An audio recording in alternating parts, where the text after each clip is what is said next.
Hi అండి, అందరికీ నమస్కారం. ఈరోజు కొంతమంది మిత్రులు అయితే ఫోన్ చేసి కోరడం జరిగింది. గుత్తి వంకాయ కర్రీ తయారు చేయమని కోరారు.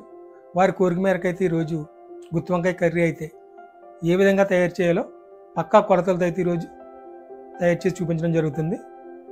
చూడండి, దయచేసి ఈ వీడియో కనుక మీ అందరికీ నచ్చినట్లయితే లైక్ చేయండి, షేర్ చేయండి. ఇప్పటి వరకు సబ్స్క్రైబ్ చేయనట్లయితే సబ్స్క్రైబ్ చేయడం మాత్రం మర్చిపోకండి ఫ్రెండ్. మీరు చేసే సపోర్ట్ని బట్టి ముందు మరిన్ని మంచి వీడియోస్ అయితే అప్లోడ్ చేయడం జరుగుతుంది. Thank you for watching. ముందుగా మనకి గుత్తి వంకాయ కర్రీకి కావాల్సిన సామాన్లు అయితే చూసుకోండి. వంకాయలు అయితే ఒక 600 గ్రాములు వంకాయలు అయితే తీసుకున్నాం. ఉల్లిపాయలు ఒక 4, టమాటాలు ఒక 2, అదేవిధంగా వేరుశనగ గుళ్ళు ఒక 40 గ్రాములు, నువ్వుపప్పు ఒక 35 గ్రాములు, సాల్ట్ తగినంత, రుచికి తగినట్లుగా మీరు అడ్జస్ట్ చేసుకోండి.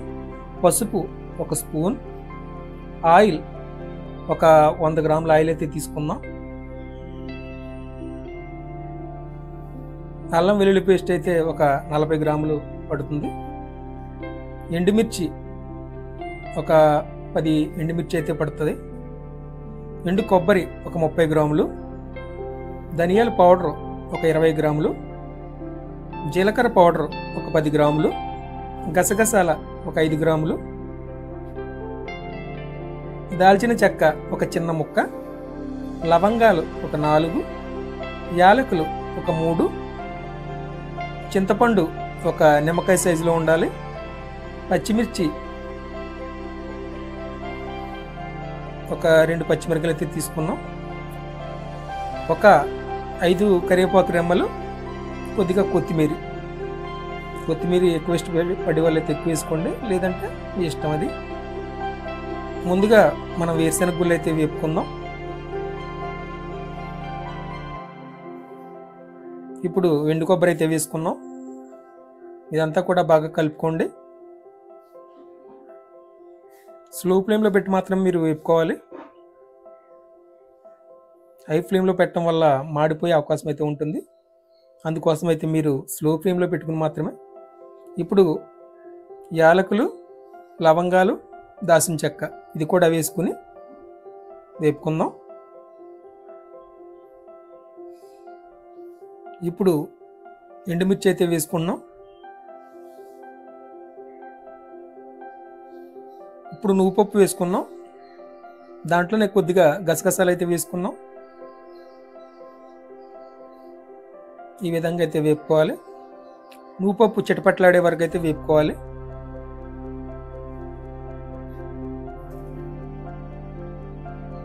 ఇదంతా వేపుకుని చల్లారిన తర్వాత ఇలా మిక్సీలో వేసుకుని దీన్ని అయితే పేస్ట్ అయితే పట్టుకోవాలి. దీంట్లో చింతపండు వేడి నీటిలో పెట్టి నానబెట్టిన తర్వాత చింతపండు కూడా వేసుకుని దీంట్లో కలుపుకోవాలి. చూడండి, ఈ విధంగా అయితే కలుపుకోవాలి.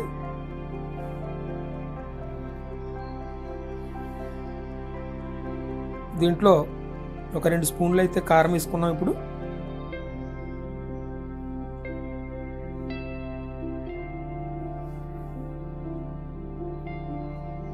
ఇప్పుడు 1 స్పూన్ పసుపు వేసుకున్నాం.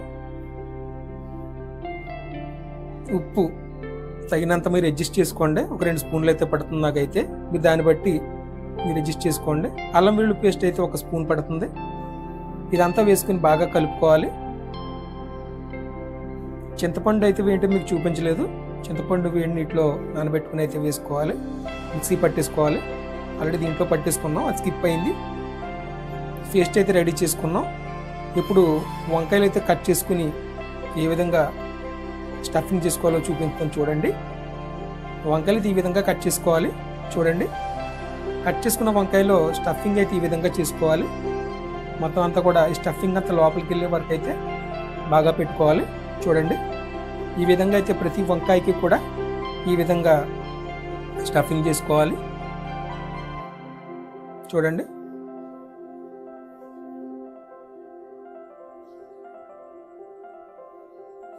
స్టఫింగ్ అయితే ఈ విధంగా చేసుకున్నాం కాబట్టి ఇప్పుడు మనం ఒక గిన్నె అయితే పెట్టుకుందాం. ఆ గిన్నెలో కొద్దిగా ఆయిల్ వేసుకుందాం. ఈ గిన్నెలో ఆయిల్ వేసుకుని ఆయిల్ వేడెక్కిన తర్వాత మనం స్టఫింగ్ చేసుకుని పక్కన పెట్టుకున్న ఈ వంకాయ ముక్కలు అయితే వేసుకుందాం. ఈ వంకాయ ముక్కలు అన్నీ కూడా ఒక 50% వేగే వరకు అయితే మొత్తం వేపుకోవాలి. చూడండి, చాలా జాగ్రత్తగా వేపుకోండి. ఈ విధంగా అయితే మనకి ఒక 10 నుంచి 15 నిమిషాలు టైం పడుతుంది. ఇప్పుడు అదే నూనెలో మనం వంకాయ ముక్కలు తీసుకున్నాం కాబట్టి అదే నూనెలో మనం మసాలా గ్రేవీ తయారు చేసుకున్నాం కాబట్టి ఈ గ్రేవీ అయితే మనం దాంట్లో వేసేసుకుందాం. వంకాయల్లో పెట్టగా మిగిలిన గ్రేవీది.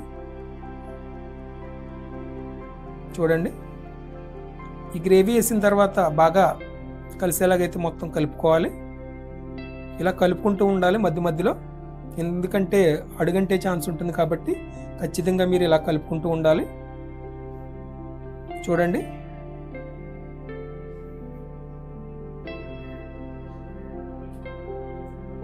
గ్రేవీ అయితే ఇప్పుడు కొంచెం టైట్ అవుతుంది కాబట్టి గ్రేవీని అయితే కొంచెం మనం లూజ్ చేసుకుందాం. ఇప్పుడు కొద్దిగా కరివేపాకు అయితే వేసుకుందాం. ఇది వేసుకుని బాగా కలుపుకుందాం.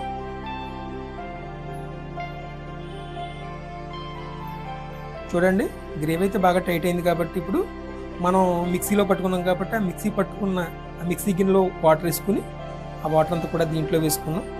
ఇప్పుడు కొద్దిగా పచ్చిమిర్చి వేసుకుందాం. పచ్చిమిర్చిని అయితే ఈ విధంగా చిన్న చిన్న ముక్కల కింద చేసుకోవాలి. ఇది వేసుకున్న తర్వాత ఒకసారి బాగా కలుపుకోండి. ఇలాగా ఈ విధంగా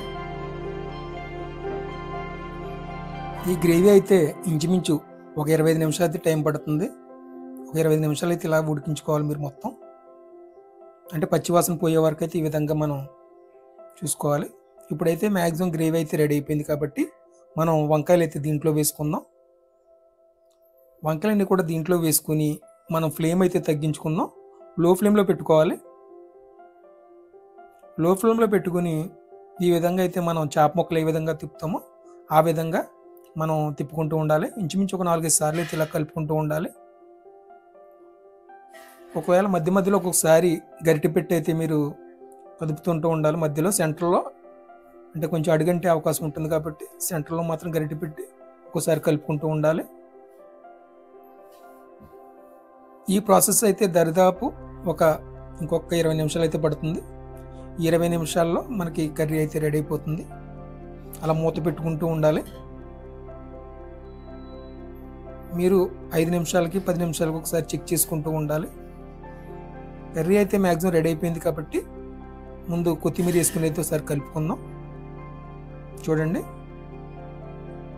ఆ విధంగా అలా కలపటం వల్ల ఒకవేళ ఏదైనా అడుగంటినా కూడా మనం ఒకసారి కలుపుకోవటం వల్ల కవర్ అవుతుంది. కూర అయితే రెడీ అయిపోయింది. చూడండి ఎంత పర్ఫెక్ట్గా వచ్చిందో. మీరు కూడా ఈ విధంగా ట్రై చేయండి. ఏదైనా సలహాలు సూచనల కొరకు కామెంట్ సెక్షన్లో పోస్ట్ చేయండి, మీకు రిప్లై ఇవ్వటం జరుగుతుంది. నేను ఈ వీడియో మీ అందరికీ నచ్చిందని కోరుకుంటున్నాను. దయచేసి ఈ వీడియో కనుక మీ అందరికీ నచ్చినట్లయితే లైక్ చేయండి, షేర్ చేయండి. అదేవిధంగా ఇప్పటి వరకు సబ్స్క్రైబ్ చేసుకున్నట్లయితే సబ్స్క్రైబ్ చేయటం మాత్రం మర్చిపోకండి friends. Thank you for watching.